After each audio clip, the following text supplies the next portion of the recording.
નમસ્કાર, પ્રહર વોરા અને હું અંકિત દેસાઈ આજે પહેલી વખત એક સરસ મજાનો પ્રયોગ કરી રહ્યા છે.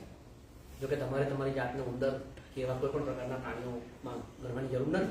અમે સારી પ્રસ્તુતિ કરીશું. બે સરસ મજાના જોગાનુજોગ થયા છે. એક આવતીકાલે ઉત્તરાયણ છે અને આપણે આજે જે વિષયની આસપાસની વાતો કરી રહ્યા છે એ વાતો મહાભારતના શાંતિ પર્વની છે અને ભીષ્મએ મહાપ્રાણ ઉત્તરાયણનો વિષય કર્યો. અને બીજો જોગાનુજોગ કહેવો કે અકસ્માત, પણ નાગરી શૈલીમાં ગાઈ રહ્યા છે અને અનાબિલ બોલી ગયું છે. એટલે બે ભાષાના બે બિંદુઓ છે. એમાં અમે આશા રાખીએ છીએ કે અમે તમારી વચ્ચે સરસ મજાની વાતો કરીએ. શાંતિ પર્વ પર મારું ઘણા વખતથી કામ ચાલી રહ્યું છે અને શાંતિ પર્વ કોલમ મારી સંદેશમાં ચાલી રહી છે, લોકોને ગમી રહી છે, લોકો વાંચે છે. લીડરશીપ, મેનેજમેન્ટમાં બી એની ઘણી બધી વેરાયટી છે કે માત્ર મેનેજમેન્ટ એટલે કામની આસપાસનું મેનેજમેન્ટ નથી. આપણા સ્વભાવનું મેનેજમેન્ટ છે, આપણા ઇમોશનનું મેનેજમેન્ટ છે, આપણા રિલેશનનું મેનેજમેન્ટ છે, આપણી એટીટ્યુડનું મેનેજમેન્ટ છે, આપણી એનર્જીનું મેનેજમેન્ટ છે. આ બધી જ બાબત જ્યારે આપણે સાચવીને જ્યારે કરીએ ત્યારે કદાચ એક સારો વ્યક્તિ અથવા સફળ વ્યક્તિ કે સંતુષ્ટ વ્યક્તિ એના કાર્યક્ષેત્રમાં અથવા એના જીવનમાં કશું કરી શકે. એ મહાભારતના શાંતિ પર્વ સાથે અમે બંને આ શો લીડરશીપ શો કરીને ડિઝાઇન કર્યો છે કે જેમાં અમે ભક્તિ સંગીત અને થોડું સૂફી સંગીત, આમાંથી આપણી પાસે રેન્જ છે.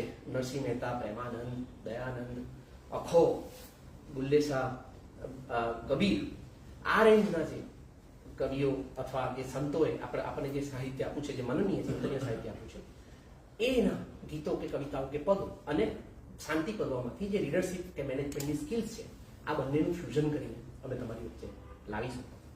શાંતિ પર્વ વિશે તો બધા જાણે જ છે કે યુધિષ્ઠિર જ્યારે હસ્તિનાપુરનું યુદ્ધ જીતીને સત્તા પર બેઠા ત્યારે યુધિષ્ઠિરને થયું કે આપણે તો ધર્મની સંસ્થાપનાનો એજન્ડા લઈને ગયેલા અને બેસી તો ગયા, પણ હવે ખ્યાલ આવે છે કે આ બધું મેનેજ કરવું ભારે છે. અહીંયા અધિકારીઓ બે ત્રણ બેઠા છે, એમને ખબર છે કે તમે જ્યારે કોઈ મોટા પદ પર બેઠા હો ત્યારે, અને અધિકારીઓ તો મૂકી દો, આ ઘરમાં દરેક પિતા અથવા દરેક પતિ કે દરેક પત્ની કે દરેક માતા પણ આ વસ્તુ ફેસ કરતા હોય છે.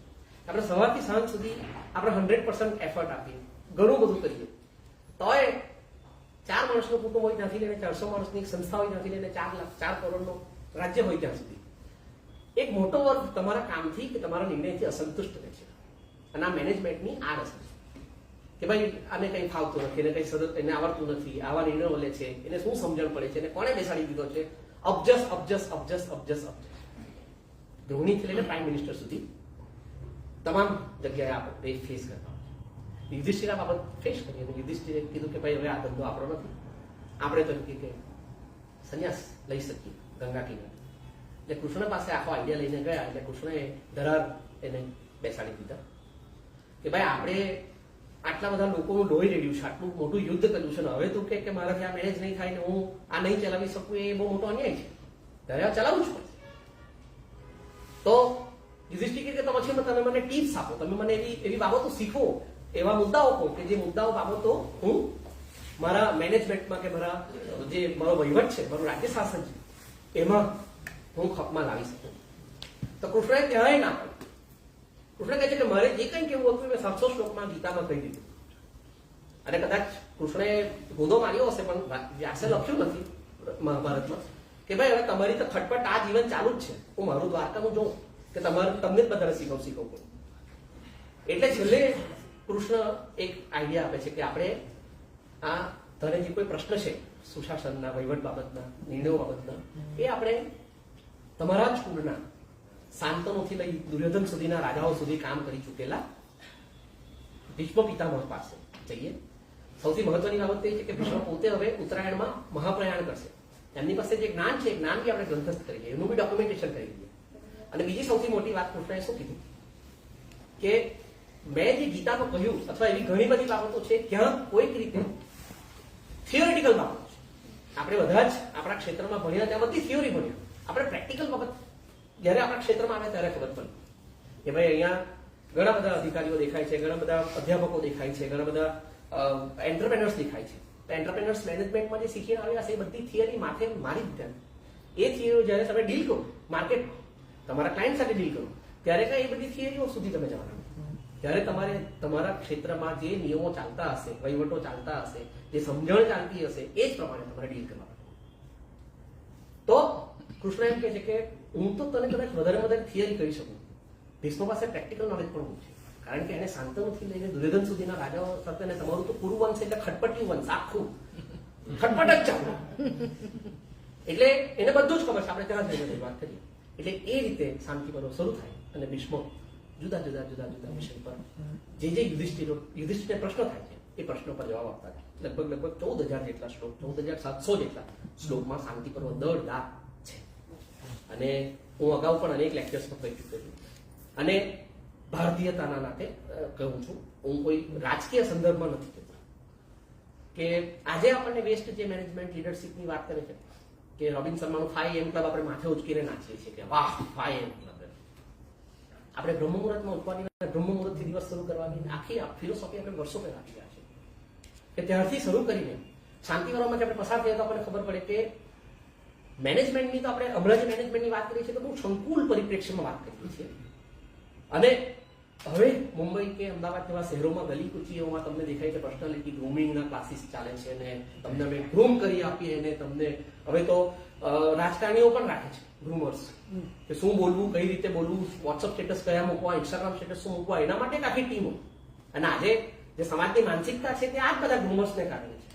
સમાજ જે ક્યાંક કોઈક રીતે થોડો ઉચાટવાળો થયો છે અથવા સમાજમાં ક્યાંક કોઈક રીતે ધીરજનો અભાવ થયો છે, એ આ બધા ગ્રૂમર્સની દેન છે આપણા સમાજની. એટલે ભીષ્મએ તમે જો શાંતિવનમાંથી પસાર થાવ તો ખબર પડે કે એ સમયે અટાયર્સ વિશે વાત કરી કે તમે જો લીડર છો અથવા તમે કોઈ નાના પદ પર પણ કામ કરો છો તો તમારું અટાયર કેવું હોવું જોઈએ, તમારો હુલિયો કેવો હોવો જોઈએ, તમારું કમ્યુનિકેશન કેવું હોવું જોઈએ, તમે કઈ રીતે વાત કરો, તમારો વાતનો ટોન કેવો હોવો જોઈએ, તમારા શબ્દોની પસંદગી કેવી હોઈ શકે. આ તો માત્ર કમ્યુનિકેશનનો પાર્ટ. ત્યાંથી શરૂ કરીને શું બોલવું અને શું ન બોલવું, ક્યારે બોલવું, ક્યારે ન બોલવું, ક્યારે કોને કટ્ટુ સાઇઝ કરવા અને કટ્ટુ સાઇઝ કરવા માટે કઈ રીતે કટ્ટુ સાઇઝ, કારણ કટ્ટુ સાઇઝ તો ખબર જ પડે. પણ કટ્ટુ સાઇઝ કરતી વખતે કઈ આપણે નગરમાં ઉતરીને હૈસો નહીં કરી શકીએ, નહીં તો આપણે કાંડામાં કરીએ. એટલે આજ સુધી આપણે જોયું છે કે તકરાર કરવા વાળા છે ભલે સાચા પણ તકરારીમાં જ થાય, કટ્ટુ સાઇઝ કરવા વાળા છે તે દાળમાં રાખે. જે આપણે તો આ 2001 થી તો ઘણું બધું સરસ મજાનું જોયું કે કઈ કેટલા આપણે રાજકીય રીતે ઘણા બધા લોકો જુદી જુદી રીતે કટ્ટુ સાઇઝ થયા, સામાજિક રીતે પણ કટ્ટુ સાઇઝ થતા આપણે શીખી રહ્યા છે. એટલે એ બધી સ્કીલ ભીષ્મએ આપી છે, એની આપણે શરૂઆત કરીએ. તમારા માટે આપણે આ અમે બી પ્રાયોગિક રીતે કરીએ છીએ. અમે આમ તો જુદા જુદા સેક્શન રાખ્યા છે કે મેન્ટલ હેલ્થ માટે આખો પ્રોગ્રામ કરવો હોય તો માત્ર ભીષ્મની સ્કિલ્સ, ભીષ્મએ જે બાબતો કરી છે એના પર મેન્ટલ હેલ્થ પર બોલી શકીએ. અને પ્રહલભાઈ એની આસપાસના જે સૂફીના અને ભક્તિ સંગીતના ગીતો છે એ રજૂ કરે. ધારો કે ટિપિકલ લીડરશીપ કે મેનેજમેન્ટની જ વાતો કરવી હોય એકદમ હાર્ડકોર, તો એ વિશેની વાતો છે.